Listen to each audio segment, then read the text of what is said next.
Those that survive create a next generation that are tolerant to that tick medication, and that tick medication no longer kills them. So that's what happened with Frontline. One of the things I want to talk about with tick control medication, and this is a little technical, but I think it's important for everybody to know. There's a lot of abuse of these medicines, and when I say abuse, most people assume I mean that they use too much and too often. But actually, when I'm talking about abuse in the case of tick medication, it's because we are using it too infrequently or less often than compared to what is recommended by the manufacturer. And the reason that that is a problem, and Frontline is a classic example, is that when you apply the tick medication, when you have the correct level of drug in the animal, that will kill the ticks. As that dose reduces, you reduce to a point where it doesn't actually kill all of the ticks. Some of the ticks survive even with that low level of medication in them. And what that does is that those ticks that survive develop resistance. So ticks multiply at a high rate. As you know, you get huge numbers of babies or offspring from one adult.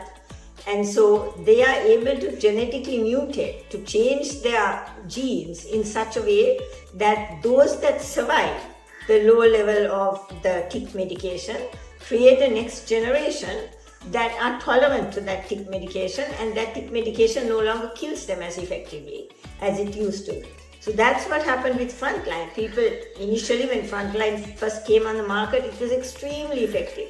And people thought, oh, this is working for like 6 months. I can only use it once in 6 months. It was registered by the manufacturer to be used once in 6 weeks or once a month, but at a small window like that. People, because it was so effective, used it once in 3 months, once in 6 months, once a year, whatever they felt they needed to when they saw a tick. And as a result, most ticks now are resistant to Frontline. There's enough ticks out there who were exposed to low levels of the medication and developed resistance and passed on that resistant gene to their offspring, and now Frontline is no longer working very well. And that will happen to every antiparasitic that we create if you don't use it responsibly. So the same with NexGard. NexGard is a once a month antiparasitic. If you use it once a month, you may seem too much to you. It may seem like at the end of the month, I still have no ticks. Why am I using another? There are no ticks on the dog.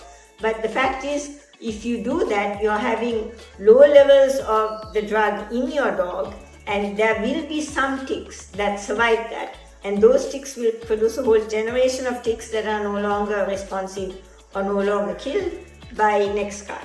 And again, the same with Bravecto, it's once in 3 months. And then there are a whole other group of medications in the similar vein, all fairly similar ingredients.